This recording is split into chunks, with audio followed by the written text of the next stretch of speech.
noise in the background. Some stuff going on. I got kids. I got young kids, man. It's spring break. No doubt. Good morning. Good morning. Good morning. Welcome to another edition of the Brothers of Legacy. I am your host, A.D. Walker, the Poocher, the Grower, the Motivator. Below me, we got Pastor Brian A. McCrory, Sr. in the building.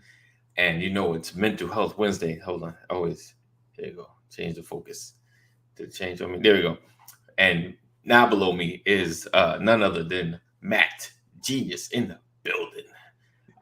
So we appreciate you guys for being here, rocking with us another edition. Good times, good times. Quick news story. You know, everybody watching Trump, so we can pass over that. We already know what's going on with that. I was watching something. D.L. Hughley put something up about the dollar. People pulling out from the dollar and trying to make their country or go after, like, they're divesting from the dollar, and I guess they're gonna choose another. It's just headlines, because what I do, like, you see a headline, I used to take it and kind of run with it, but then I'll start looking up. You can check where the dollar is as far as what the dollar's worth in different countries. All right, follow me. So I looked it up, and a lot of times, we know economics, at least here in the U.S. I'll say that because it's all in economics. I know. It's all our balance from stocks to our dollars. A lot of speculation, emotional ups and downs. People get nervous, they start pulling their money and things of that nature. So I was looking at the dollar, and it's pretty strong in everybody's country. I think we're less than with like 81 cents, not 81, sorry, about 91 cents to the euro. But everywhere else, like, because I feel like sometimes it's like a propaganda. We talked about programming before we started, to kind of get you to look at things differently. The dollar's weak, and news reports and things like that. But if you look at the actual chart, like the facts, like what's actually going on, we're still looking strong, if that makes sense.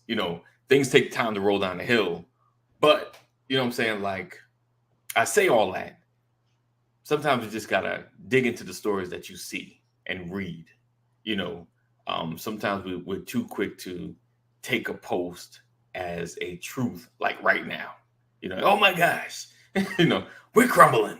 So that's just my my take a moment to think about what you're looking at, what you're reading, do a little research into it. That's all.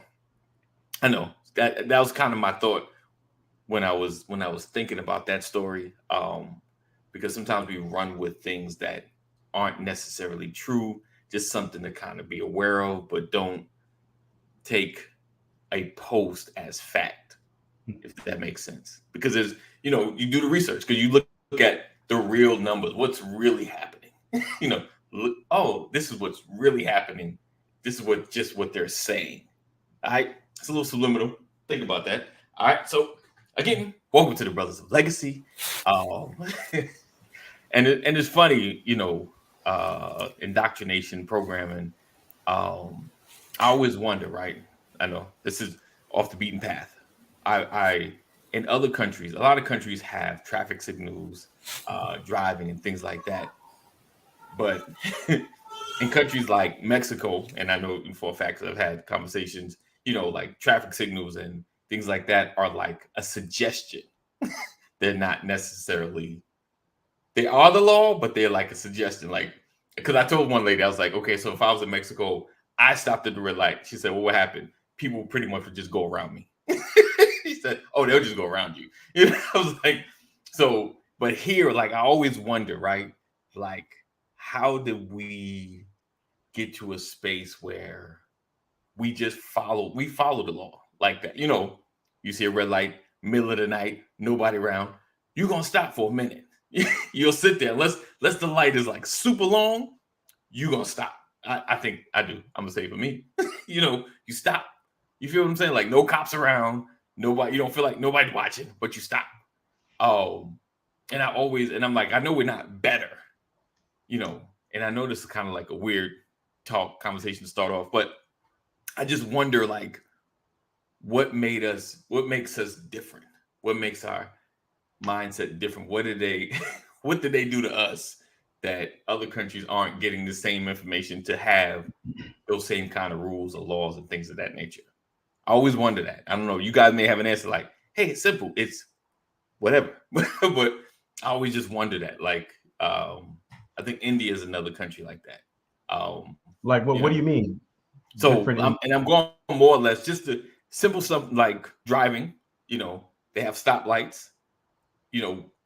People don't, stopping at a stoplight is more of a suggestion and think in another country. In another country, yeah. Whereas here, we pretty much we stop more than we blow through it. More you'll see more people stop. May see like somebody blow through it, probably that's in front of you, like the last minute, take that chance. But for the most part, we stop.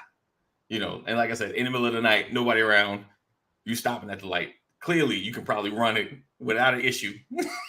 But we stop. So I just simple stuff like that. I just wonder what made us different. What made us different? Lawsuits? Possibly. Right.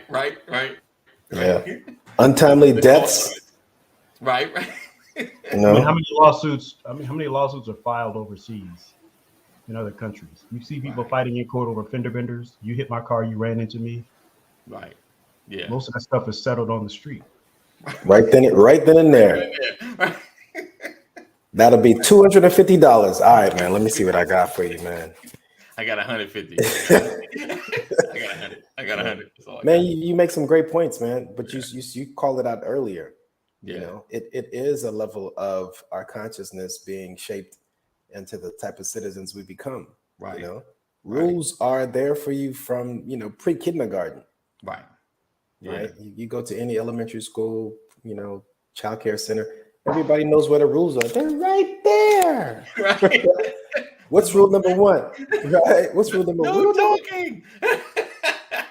Yeah, and so it's great programming. It's great programming that subconsciously causes you to stop at a red light when no one's there. Right. So right. It's in you. It's in all of us. So, right. Yeah, it's that. I was in Haiti 2 weeks ago. Okay. And I was telling my brother that you have to have another type of sense, not the 5 senses we have here. It's another level of consciousness to drive in a foreign country sometimes. They drive based on a level of like spider senses, Okay. And listen, this is not, for the faint of heart. You go there without that consciousness, you will kill yourself. Wow. You will kill. Listen, they drive on cliffs, on the edge of cliffs, they're driving on motorcycle, they have mopeds, they have all these things and no stoplights. Right. And how many accidents?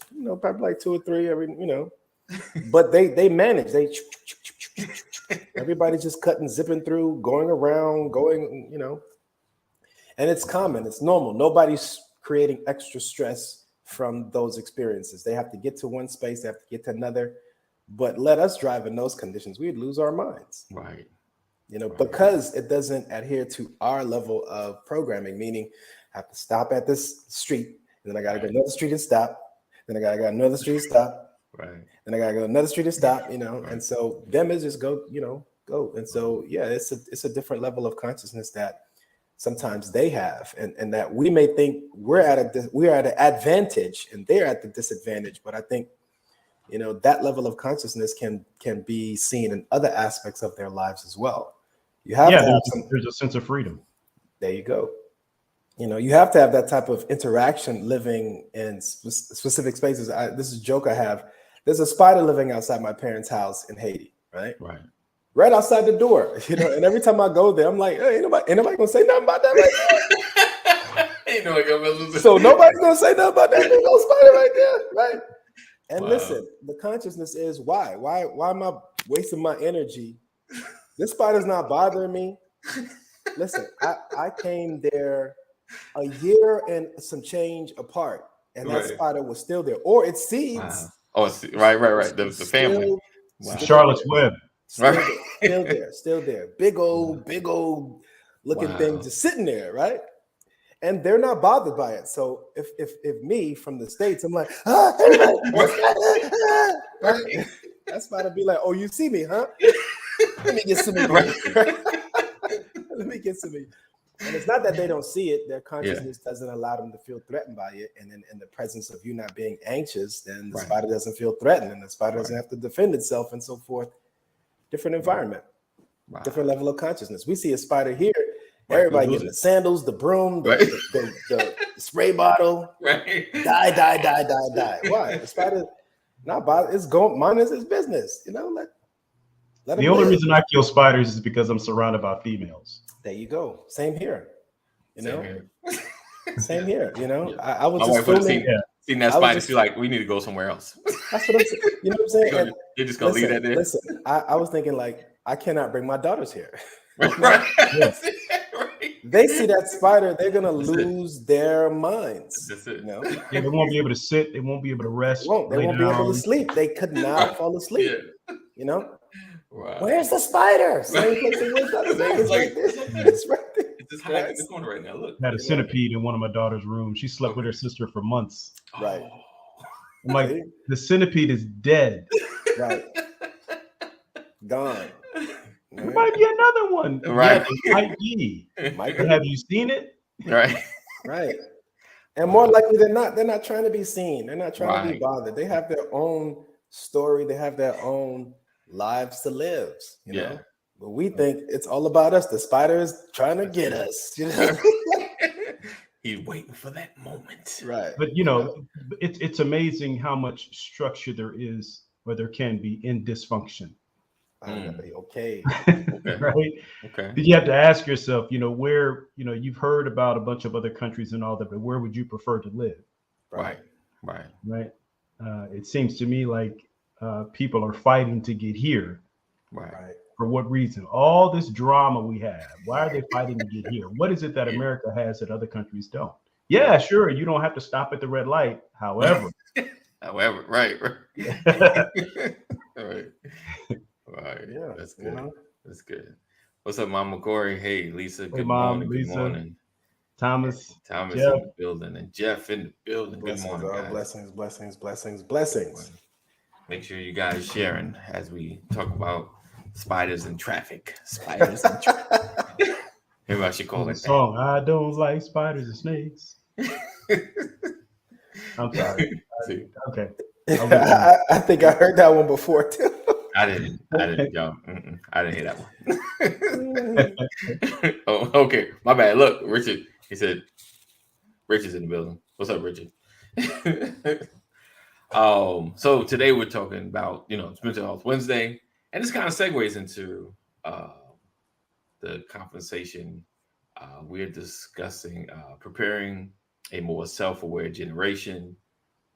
To kind of be conscious, about your feelings, about what you're dealing with, and not to kind of brush it to the side and ignore it, but just to kind of take a moment and realize what's affecting you on a daily basis.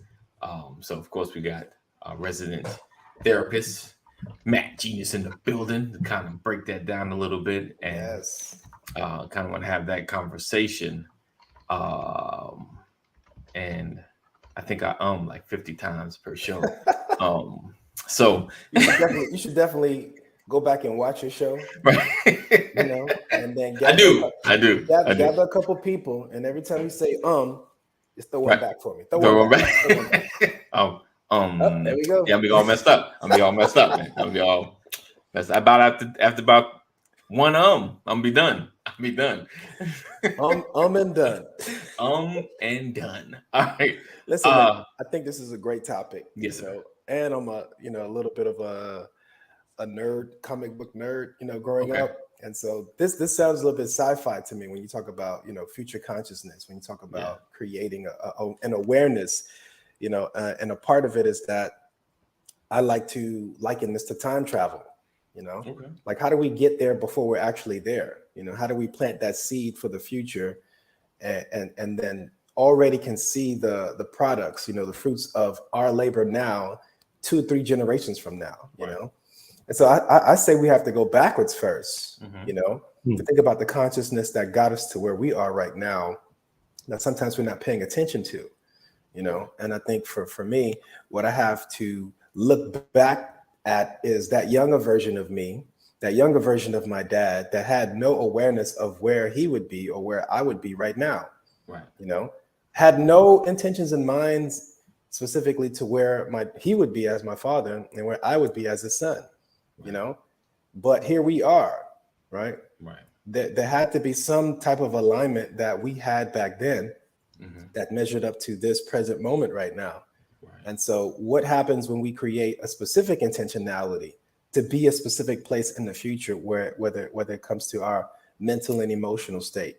You know, I think that changes a lot of things for us right now to create a level of anxiety that diminish, because I have an idea in mind for a future that doesn't causes me to create a deficit, you know, or an anxious thought or anything that doesn't produce good in the future generation, you know.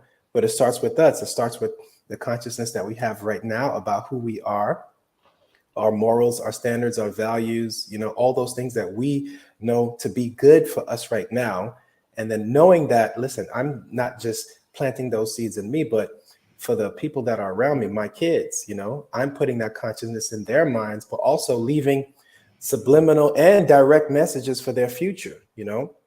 Have you ever thought about writing a letter to your grandson, you know, or creating a specific time capsule for your great grandchildren? You know, what do you want them to remember of you? How do you want them to feel when they see your picture?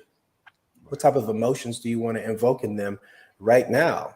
You know, you can start thinking about what you want and how you want to influence them, and then in your mind, travel there and leave that message for them. You know, it's a level of consciousness that you create right now that has that domino effect that probably won't end, you know? And so, but it starts with you. Where are you in your consciousness specifically about where you are and where you'd like to be in the future? And also, where's your consciousness about your kids right now and where you'd like for them to be in the future? And then that keeps going forward and forward and forward. And so it always has a bridge between 1, 2 generations, 3 generations. All right. So that say too much? Did that make sense? You said a lot. So let's break this down. Hold on. Okay. All right. Let's break it down. So what do you mean by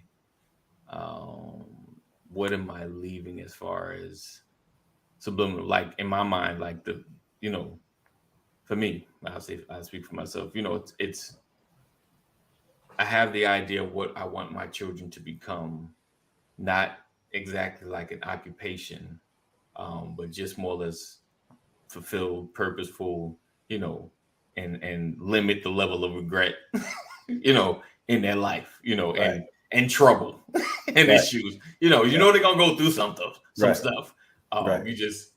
You want them to learn as much as possible, and to be the most productive, most functioning, and happy. Let's keep it real. You want them to be happy. But you know, it's more than that, because the way you're speaking is like it's more than that. Not just with who they become, it's kind of what you're leaving. Is that what you're saying? Right. So listen, I think for us, we already have an idea that our kids are going to do better than us, right? We have that idea in our mind. My kids are going to be way better than me, which is great, you know.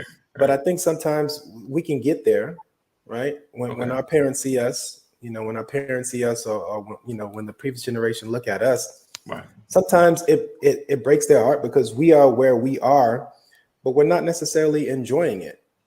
You know, we have all these things that we have, all this modern marvels and stuff like that, but we're just as miserable.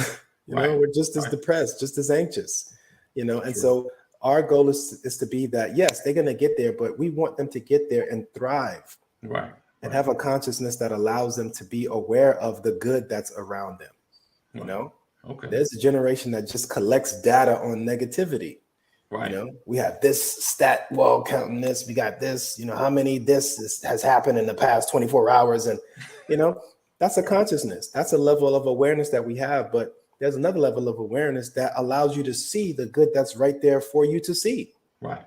And I think that's the level of intentionality I want to have. Meaning, yes, my kids are going to do great. They're going to go to school, they're going to get the degrees or start businesses, do all that stuff and be successful. But success isn't necessarily the things we accumulate, the monetary, it's in your mental stability, it's in your emotional stability. How many people have gained success and wealth and then, they're having suicidal ideations, or they're still dealing with depressions, or still dealing with substance use disorder, or dealing with something, So our job isn't to just get them ready for the success, but get them ready for the mental and emotional stability that will allow them to thrive in any circumstance.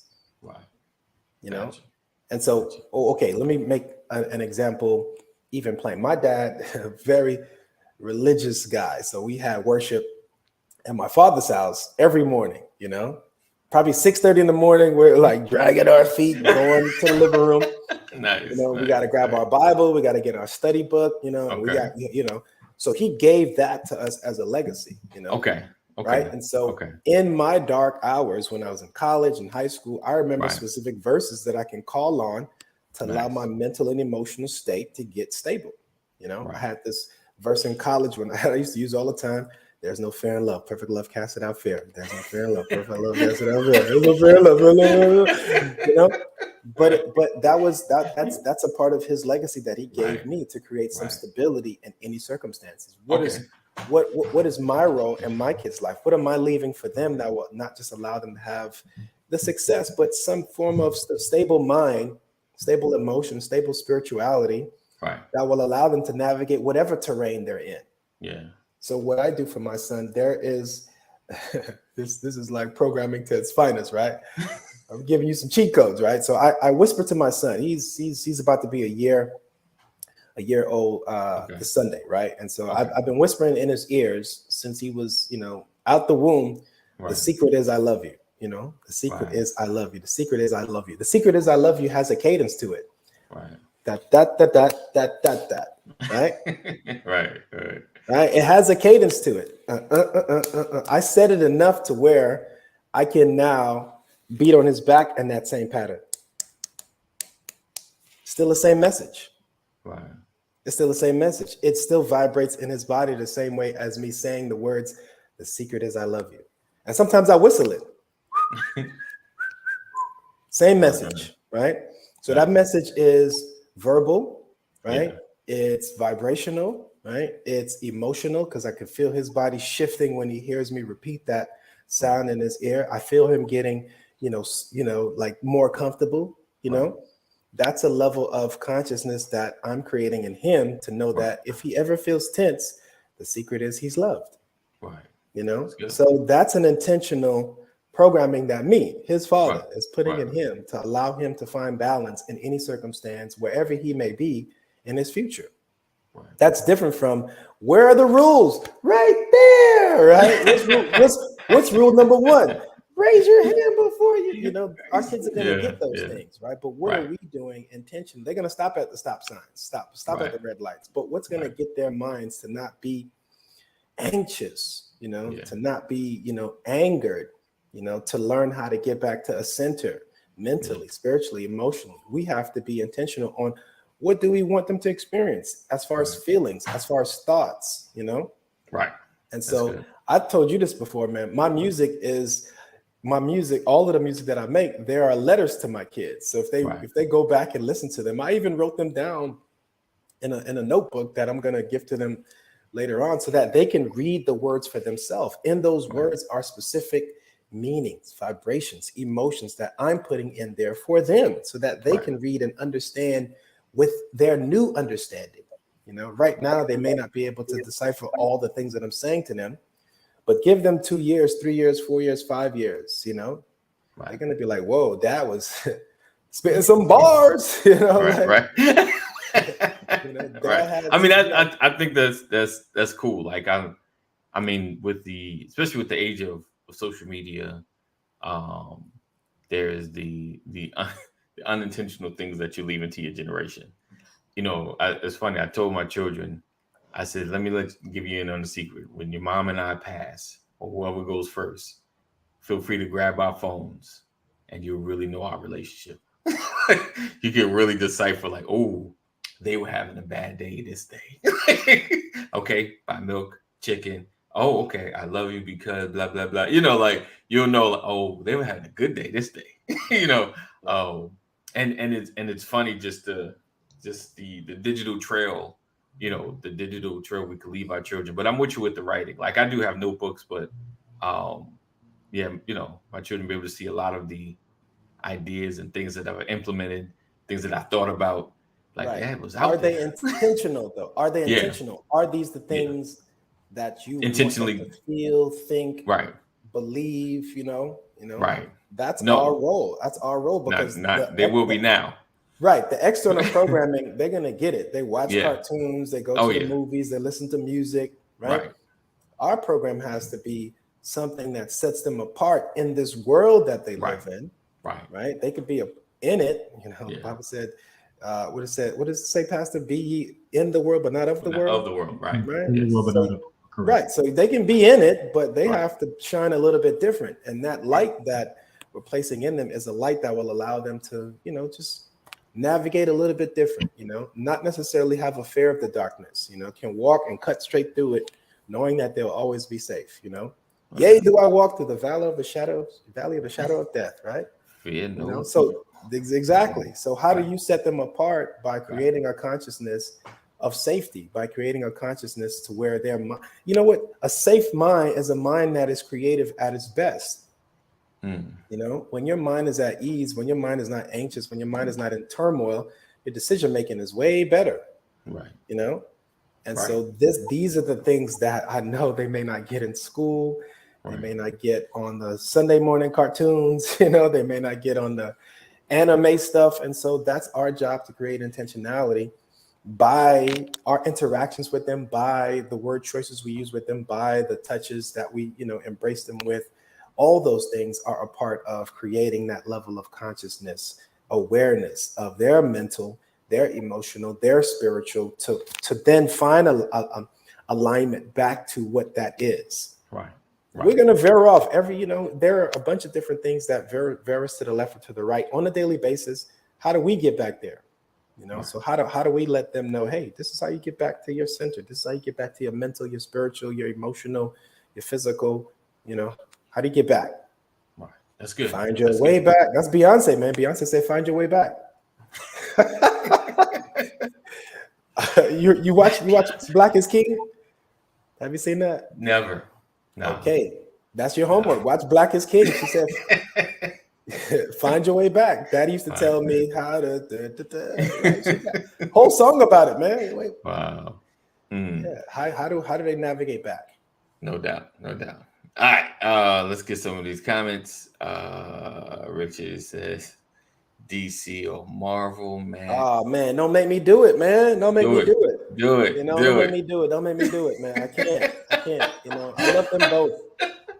I love them both, man. I was pit between the two in high school, and we had fights, man. You're taking you back.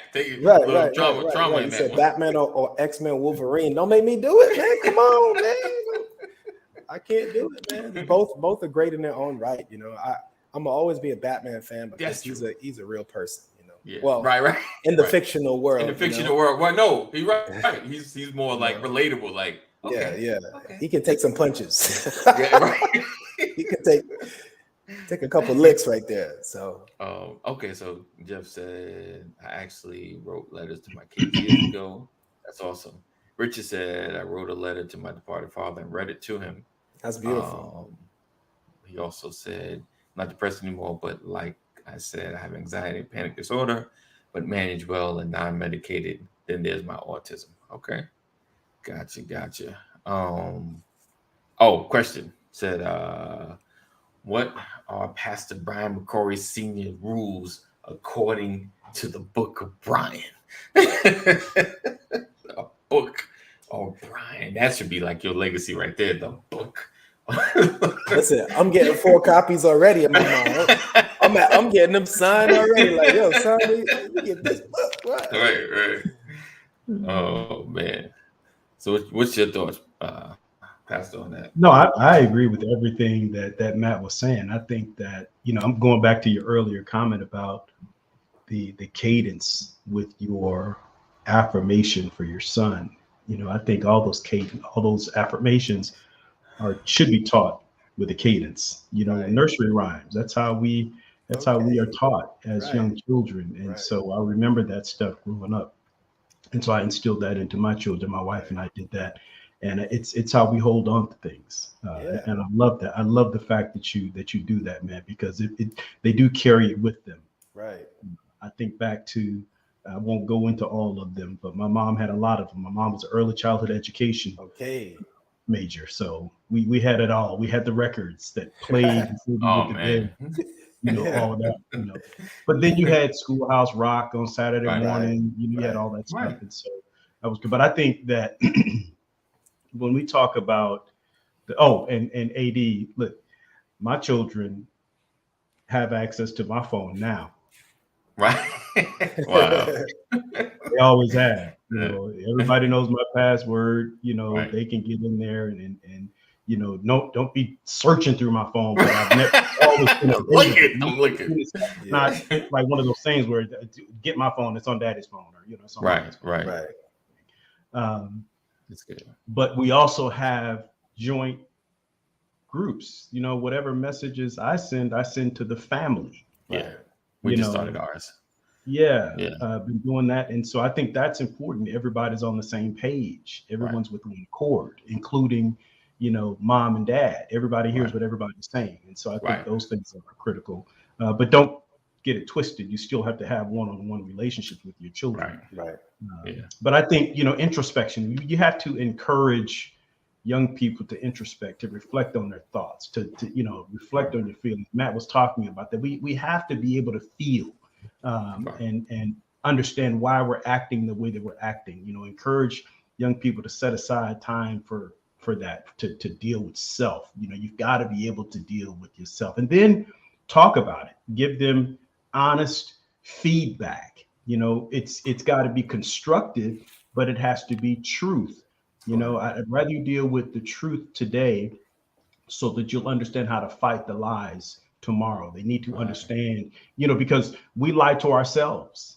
Right. So if I don't have anyone giving me truth about me, and I'm not saying I'm telling you who you are, what I'm saying is we have to talk about what you are presenting, the truth about what you're presenting. I think those things are always critical. So giving constructive feedback to our young children so that they understand how their behavior and their actions are received or perceived by other people, and they can't be afraid to look for that feedback.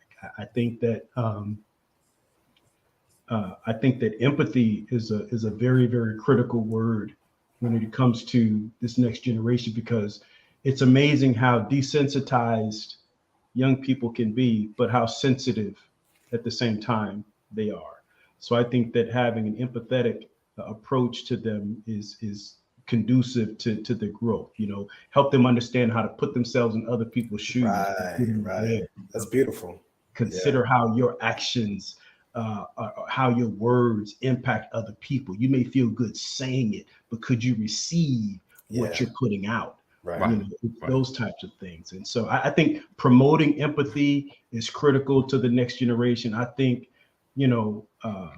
not just thinking, but critical thinking. Matt, you talk about that all the time. We did a whole class on the science of the mind. You have to foster critical thinking, encourage young people to think critically about what they're putting in, what they're taking in, what they're consuming. All of that stuff is critical because there's so much information out there. Our generations coming up are so dangerous because they've got so much access to so much new information. It's great to have it, but man, it's so dangerous because there's a sense of empowerment, invincibility that you have, and you have it in your head, but you're not prepared for what's coming in this world. So I think that critical thinking is something that has to be encouraged. Question your assumptions, challenge your biases, all that stuff. So I got a question. So speaking of like the next generation, a lot of information, how like one of the best worst things that we ever discovered was like WebMD. So anytime you see a spot on your finger, like, what does that spot on my finger mean? I'm dying. And maybe you look it up, it's anywhere between a mole and cancer. Like, you know, he's just like, what is going on? Okay, I got this itch. Let me find out why my back of my hand is itching. You know, they're like, you got leprosy. You know, you're like, what? You know, so with our children having this kind of access, and you know, we've seen enough like mental health videos, personal videos, and things of that nature, and the self-diagnosis of, you know, what they feel. Because I watched the video, I feel the same thing, you know, like, but you don't know the whole backstory. Like, I went through some tests, I did, you know, but this is what I'm dealing with. How do we counteract, you know, that level of influence? Is there a way that you feel a way to counteract that level of influence? Yeah, of course. You know, I think it starts with just managing the level of consumption that this generation is taking in. You know, it is a very high-paced, fast-paced consumer, you know, readily microwave, whatever you want to call it, generation. And so information is always there. You know, one of the things that I wish, you know, that I had more of from the previous generation is their knowledge of herbs and, you know, and natural medicine. You know, my grandfather was a farmer. He knew everything about everything. Right. My dad still has a lot of that information, but he never disseminated it to us as his kids. He never really gave us, you know, that tour of the outside. Be like, hey, that's good for this. If you ever feel that, use this, you know. And so my job now is to make sure that, you know, I learn that on my own accord, and make sure that a lot of what I can give is the direction to where they can get remedies without creating anxiety. Yeah. You know, illness is a part of the wave that we go in. We go in flux. And so it's not a good or bad thing. It's a level of how you're conscious towards when you're getting ill, what's causing you to be ill, and then what is necessary to get out of it. You know, listen, man, this is a great example because, like I said, I just came from Haiti. Being there, your consciousness has to be heightened. So I was aware of the things I ate, the which water I drank, who I ate food from, all these things. And then I did great over there. But guess what? I got back to Fort Lauderdale, you know, waiting for my flight to fly back to Atlanta. And my conscience was telling me, don't eat at this restaurant. Right? I promise you, my conscience was like, go somewhere else, anywhere else. I'm like, but I'm tired. And it's Bahamian food. I want to try some Bahamian. Yeah, man. I sat at that restaurant, ate that entire food, and I was jacked up.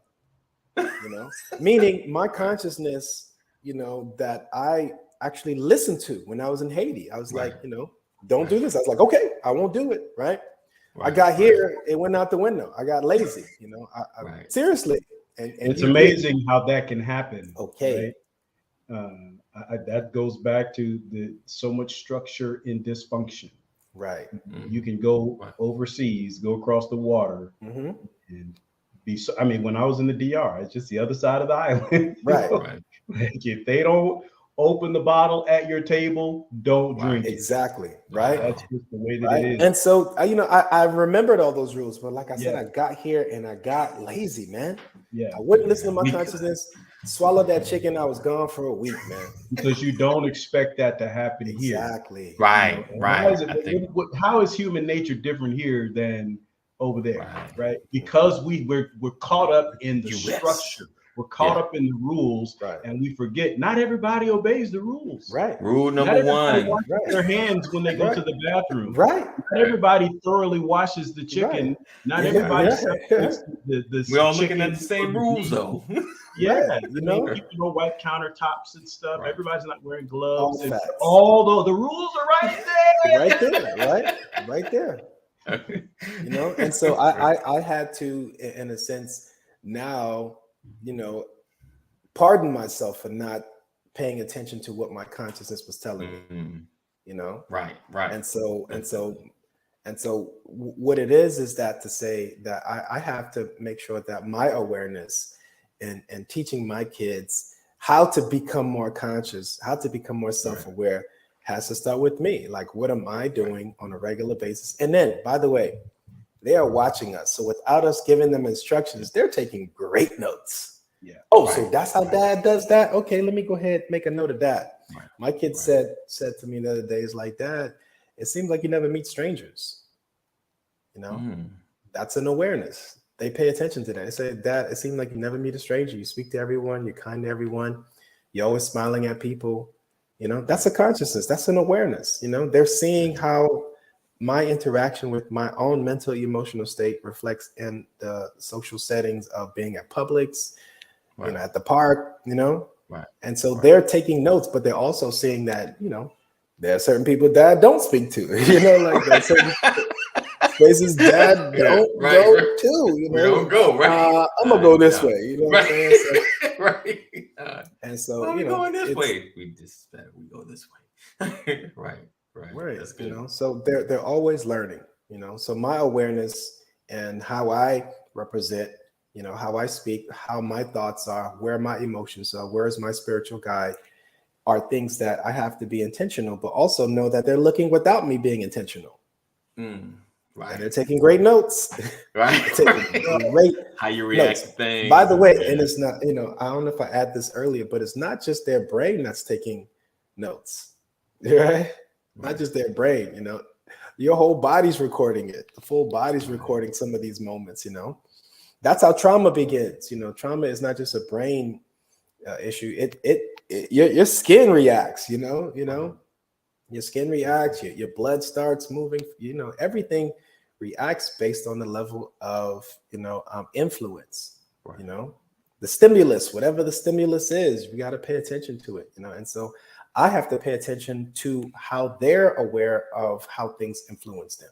Yeah. And sometimes they're not, you know, sometimes they're not. I always, well, at least I try to, when they're watching a show and everybody's speaking at a very high pitch,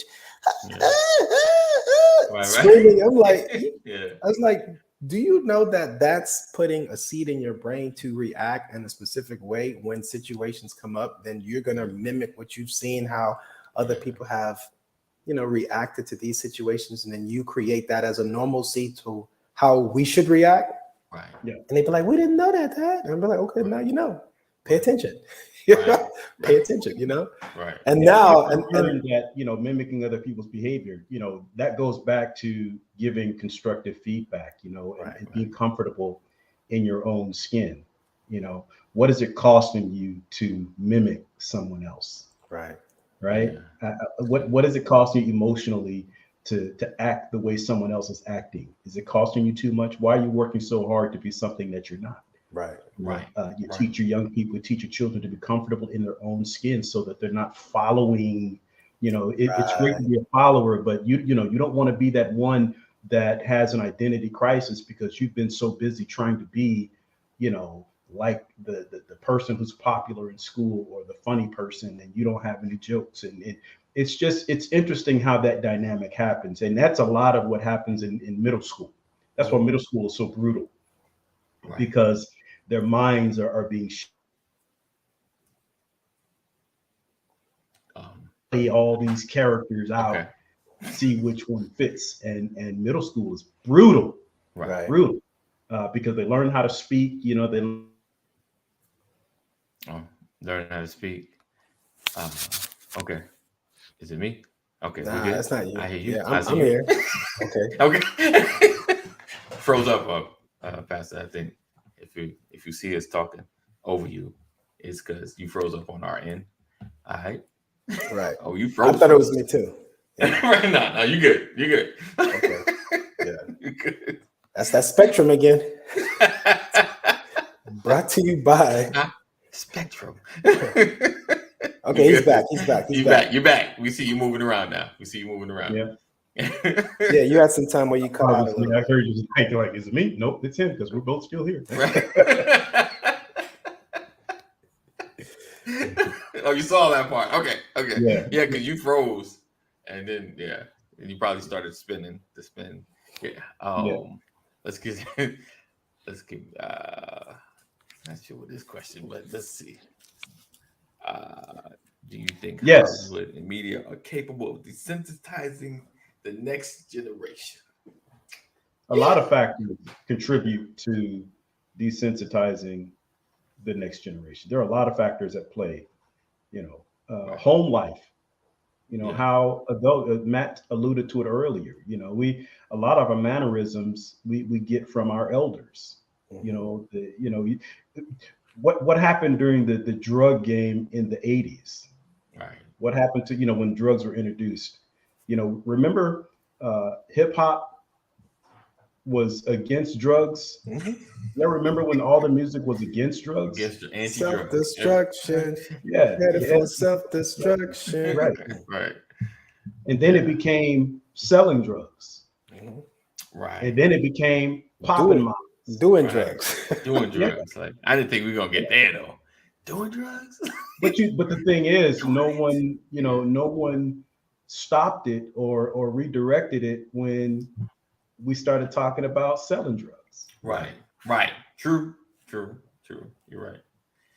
Yeah. We get it from our communities, as well as social media, as well as the movies and all of that. Life imitating art imitating life. All of that stuff happens. It's all a part of the programming that we were talking about earlier. I have a question. Do you think that there's a music genre that doesn't reflect trauma? Do I think there's a music genre that doesn't reflect trauma? Meaning wasn't birthed from a traumatic space, from a traumatic generation, from a generation that wasn't dealing with trauma at that. Okay. No, I don't. I think because music is feelings. Exactly. Yeah. Right. Yeah. And so with that said, think about this, right? Yeah. We're talking about creating self-awareness for the next generation. Right. How do we prepare our kids, their kids, the next generation, to be the producers of music that doesn't reflect the traumatic experiences of their parents, their grandparents, and so forth? What would music sound like when it's not coming from a place of trauma, of hurt, of anger, of sadness? What would that sound like? That goes back to the earlier statements about teaching young people to reflect on their thoughts. Consider their feelings, consider your actions, that empathetic approach, understand how this might impact someone else. A lot of people can hear themselves talking, but they don't know how they sound is a Brian, the book of Brian. Okay, let's go. I say this to people all the time. You may know, we love the sound of our voice. We love to hear ourselves talking, but we don't know how we sound. You don't know how your words, your expression is impacting the person on the other side of the conversation. Right. So you have to take that into account. So when you're developing or creating music, it's great to put it, how does it sound? Right. And that's what we have to think about. And if we can teach young people to consider those things, there's going to be a healthy mixture of art and creativity and music. Right. Yeah. But when you're desensitized, and your words it doesn't matter how people feel. I can say what I want to say. I'm a grown man. I'm a grown woman. You can't tell me nothing. I'm my own person. That kind of stuff. That leads down a negative path, a toxic path. Yeah, and it's not to say that we don't have the music that we have now, or we've been listening to over the generations hasn't been influential on our mental and emotional state in a positive way. It's not to say that at all. Right. It's to say, can music come from a space that is different from where it's, where it's been birthed from the past? Right. I don't know. 400 years. Throw that number out there. 500 years, and honestly, I want to learn this because I'm a huge fan of music. Right. Just listen to some of the things that have been said over the years. Like when I think about rock and roll, right? Rock and roll was a rebellious, genre. Came out like, nope, we're not gonna take it. Disco, same thing. Disco had its spin, a lot of, and so I want to know what it would sound like to just feel not threatened, I was joking with my brother when I went to Haiti. He's a guy who's a little different from me. I like to say we're yang and yin, yin and yang, yang and yin, right? Right. But of the same cloth. And I told him, you know how I pick my beats. You know, the beats I rap to. I pick out my beats by listening to them and making sure that you can't fight to it. Okay. Okay. As simple as that, Okay. right? Like, okay. So you giving consideration to how this sounds for Right. someone else. right. You know, I want to make sure that it's not the first beat you hear. You be like, oh, I want to punch somebody in the face with this one. You know, like, oh, I'm about to, you know. Right. You know, I got it gives off a different frequency, and that's just a consciousness that I have, right? And that's the hope that maybe one day the frequency will be something that's more popular. Right now, we want music to move us in a specific way, and those movement is a medication to release something or to attain something. You know, either we're running away from something or we're running towards something. You know, and I think sometimes on both ends we're not necessarily conscious of it. We put it on and it just happens automatically. You know, you ever put a beat on before they say any words, you're like, oh, let's go, yeah, right? You don't know what's happening in you, right? Look, see, you're tickled because you know it's true. You know it's true, right? No, it is. It is. So the neck hurt. Oh, you know, and so we have to think sometimes. What are we influencing kids, parents, adults to feel? Like, what are we influencing them to think? How are we influencing them to respond? You know, that's the awareness. You know, how did this make you feel? Think, you know, interact. You know, move forward, plan for the future, you know? So yeah, and I think this is a start, man. Great conversation. Great topic, by the way. Thank you. Appreciate you being here. It helps a lot with shaping these kind of conversations. Queen, I'm going slightly mad. It's a great song. It's going slightly mad. We said great song. Pause on that one. Yeah, I mean that's real though. I never that's an interesting thought, man. Like now you're aware. You're gonna be in your car and be like, hey, wait a minute. Why am I moving so? Nah. I mean, you're right though, because hip hop was. If you think I about learned that a long time ago, man. You know, drama, you go to a movie theater, right? Yeah, and go see a martial arts movie. Bruce Lee. Oh man, I'm coming out. Yeah, everybody think, you know, I'm from the Shaolin Temple. I can beat anybody. You know, that's how it was, man. You know, you listen to love songs and you're in love as long as the music is playing. Right. True. Right. You know, but then when you said trauma, I almost said R&B, but then I was like, no, yeah, they was hurt. It was trauma. Listen, if you think you're lonely now, if you think you're lonely now, if you think you're go ahead and wait till tonight, right? You know, so man, I asked you to turn the lights off. Turn them off. Right. Light that candle. Right. Light a candle. He didn't say he was lighting the candle. He said, you light that candle. Oh man. Damn. Yeah, man. So it will be interesting, you know, and I pray that I'm around to get a glimpse of it, you know, just to get a glimpse of, you know, what comes out from, you know, us preparing the generations ahead of us, you know, in a different way, you know. There's a lot of work to do, man. Yeah. There's a lot of work to do, and I'm here for it. I just, you know, for me, I want men to be men. I want women to be women. Right. And like they say today, that's on period. He's gone. Oh man, I never thought I'd be the age where I'm trying to slang something, be like, yeah, am I saying that right? Is that in the right context? Like, I'm just not gonna say it. I'm not gonna say it. Right. Okay. Not gonna. Let's see. All right, you guys make sure you follow Matt Jeanius on all social media.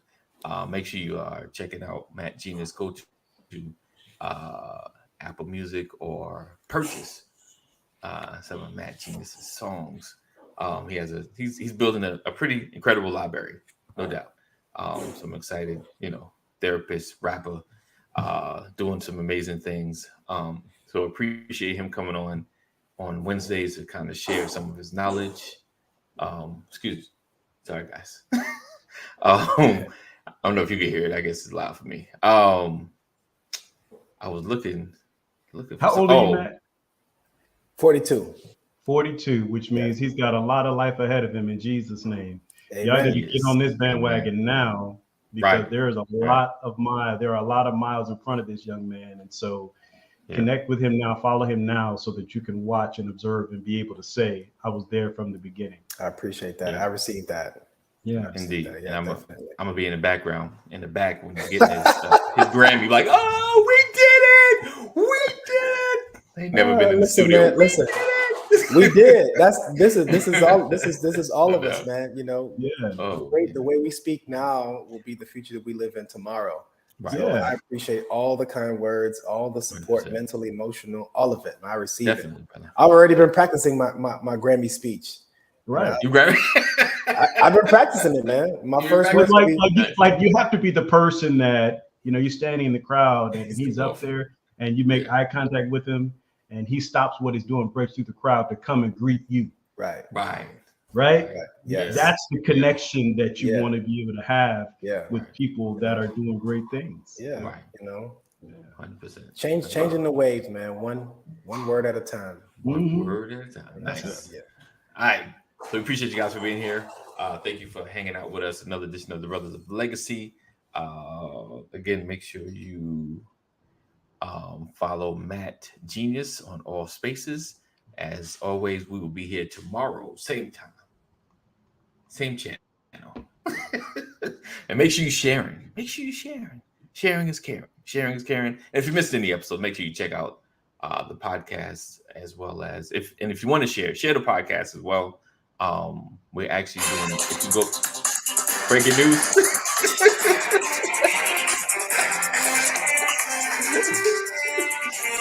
Share the podcast. Breaking news. Share the podcast. So I guess that was a question, Richard. Yes, early hip hop, we talked about you when you did drugs. You got talked about when you did drugs. Yeah. It wasn't cool. We clowned you when you did drugs, but it wasn't good. It wasn't good to be skinny back then. Right. Oh yeah, definitely. Got called all kinds of names. Wasn't cool. All right, so we appreciate you guys. Make sure you share 988. If you or someone you love is having a mental health crisis, make sure you dial 988. Drive safe. Read the signs. Breaking news. Know that we love you. I'm playing you out, man. I'm playing you out. We'll see you guys tomorrow. Oh, hold on. I'm peacing out, but I didn't click the thing. There we go. We out. Peace out. I'm playing you out, man.